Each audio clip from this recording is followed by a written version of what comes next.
Hello friends, Jai Hind. This is Deepak and welcome to deserving India. Guys, आज जैसे कि हमारा एक इंपॉर्टेंट टॉपिक है जिसके बारे में आज हम डिस्कस करेंगे। एनवायरमेंट और करंट अफेयर दोनों का पार्ट है। काफी बच्चों ने ये नाम बहुत पहली बार सुना होगा, मियोम्बो फॉरेस्ट। तो क्या है इसका राज, क्यों ये करंट में जो है वो चल रहा है, ये सारा कुछ आपको जो है वो इस वीडियो में देखने को मिलेगा। तो देखिए गाइस, है क्या कि जो united nation food and agriculture organization यानी कि FAO and the Italian agency for development corporation यानी कि AICS, इन्होंने जो है वो 2 सिग्निफिकेंट एग्रीमेंट साइन किए हैं इन मपूटो, जो कि कैपिटल है ऑफ ईस्ट अफ्रीका मोजाम्बिक्यू। ठीक है, तो यहाँ पे जो है वो 2 एग्रीमेंट्स इन्होंने साइन किए। तो आज हम इसके बारे में जानेंगे कि वो क्या है और कौन कौन से जो है प्रोजेक्ट्स चल रहे हैं। देखो, सबसे पहले अगर हम बात करें, ये जो एग्रीमेंट्स हैं इनका मेन फोकस क्या है? On the protection of Miombo forest and the facilitation of the trade in the border region between Mozambique and Zimbabwe. तो यहाँ पे जो मेन फोकस है इस मियोम्बो फॉरेस्ट को बचाने का, प्रोटेक्शन करने का और फैसिलिटेट करना, जो ट्रेड चलता है इनका बॉर्डर रीजन्स पे मोजाम्बिक्यू और जिम्बाब्वे के बीच में, उन सभी को जो है वो देखना। अब मियोम्बो फॉरेस्ट की बात करें तो इसकी लोकेशन की अगर हम बात करें तो ये आता है आपका central and southern tropical Africa में।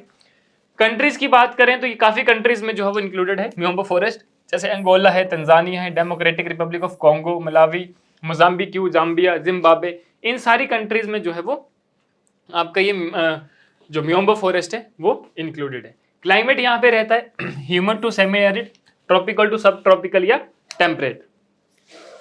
सीजनल लीफ शेडिंग की बात करें तो देखो, ट्रीज जो है मेनली लीफ शेड करते हैं during the dry season and नए ट्रीज जो है वो प्रोड्यूस करते हैं before the wet season. Boundaries की बात करें तो देखो, ह्यूमिड कंगोलियन फॉरेस्ट जो इस मियोम्बो फॉरेस्ट की बाउंड्रीज लगती है, ह्यूमिड कंगोलियन फॉरेस्ट के साथ। नॉर्थ ईस्ट में बात करें तो अकासिया, कॉमीफोरा, बशलैंड। साउथ की बात करें तो सेमी एरिड वुडलैंड्स और ग्रासलैंड, सवाना। सवानाज आपको पता है बायोम्स में, आपने पढ़ा है रियम्स एंड बायोम्स में सवानाज फॉरेस्ट के बारे में। ठीक है, तो आगे चलते हैं हम। जो रिसेंट एग्रीमेंट हुए वो क्या है? तो रिसेंट एग्रीमेंट की बात करें तो ये जो एग्रीमेंट है इनका ऑलरेडी आपको मैंने बताया कि फोकस क्या है, protection of Miombo forest and जो भी ट्रेड चलता है आपका बॉर्डर रीजन पे जिम्बाब्वे और मोजाम्बिक्यू का, उसको फैसिलिटेट करना। उसके प्रोजेक्ट की बात करें तो value at just over $8 million का प्रोजेक्ट है, जो कि फंड किया जाएगा इटली का under the Mattei plan for Africa, aiming to promote sustainable development and cooperation between the two nation, कि दोनों के बीच में जो है एक सस्टेनेबल डेवलपमेंट जो है वो बनी रहे, साथ में दोनों कंट्रीज के बीच का जो कॉपरेशन है वो बरकरार रहे। अब अगर हम बात करें 2 प्रोजेक्ट की, तो ये 2 प्रोजेक्ट हैं। पहला प्रोजेक्ट कौन सा है? Integrated trans boundary sustainable management of Miombo forest. इसमें क्या है कि आपका फर्स्ट प्रोजेक्ट है जिसमें integrated trans boundary sustainable management of Miombo forest, ये प्रोजेक्ट का नाम रखा गया है, जिसका मेन एम है to protect, restore and sustainably use the Miombo forest shared by Mozambique and Zimbabwe. कि इस प्रोजेक्ट में मेन एम क्या है कि उसको प्रोटेक्ट करना, रिस्टोर करना और उसका सस्टेनेबली यूज करना इस फॉरेस्ट का, जो कि मोजाम्बिक और जिम्बाब्वे के साथ शेयर होता है। दूसरा जो प्रोजेक्ट है, दूसरा की अगर हम प्रोजेक्ट की सेकंड की बात करें तो जिम मोजा agriculture value chain and trade development project, यानी कि इसको आप जिम मोजा 8TDP भी कहते हैं। इस प्रोजेक्ट का जो मेन फोकस है that is developing the agriculture value chain and trade between Mozambique and Zimbabwe.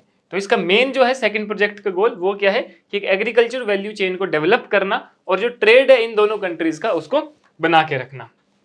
ठीक है, आगे अगर हम बात करें इसके सिग्निफिकेंस की, सिग्निफिकेंस क्या है इस प्रोजेक्ट का? जो इसका मेन सिग्निफिकेंस है वो ये है कि ये जो प्रोजेक्ट्स हैं ये रिप्रेजेंट करते हैं सिग्निफिकेंट स्टेप को that towards achieving the sustainable development goals and enhancing the livelihood of rural communities.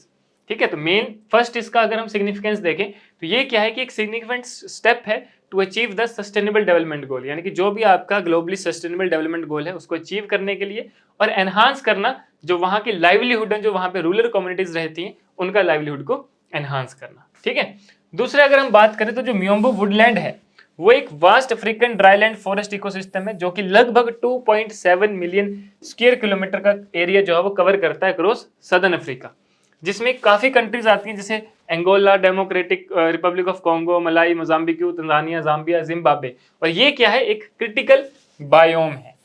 तो क्रिटिकल बायोम है तो इसको प्रोटेक्ट करना, इसका यूज सस्टेनेबली करना, ये सारा जो है वो इसके गोल्स रहते हैं, इसकी एम्स जो है वो रहती हैं। क्लियर? तो ये था हमारा मियोम्बो फॉरेस्ट, ठीक है, जो कि बहुत ही इंपॉर्टेंट टॉपिक है और काफी बच्चों ने पहली बार इसका नाम भी सुना होगा। तो अब मैं उम्मीद करता हूँ कि काफी लोगों को जो है वो इसका पता चल गया होगा कि इसकी एग्जैक्ट लोकेशन क्या है, क्या इसकी सिग्निफिकेंस है, क्या इसकी इंपॉर्टेंस है। तो गाइस, ये था आपका इंपॉर्टेंट टॉपिक जो कि आपके आने वाले एग्जाम्स के लिए बहुत ही ज़्यादा इंपॉर्टेंट हो सकता है। ऐसे ही और टॉपिक्स के साथ जानने के लिए आप हमारे साथ बने रहें। मिलते हैं कुछ और फैक्ट्स, फिगर्स, इन्फॉर्मेशन के साथ। तब तक के लिए धन्यवाद। जय हिंद।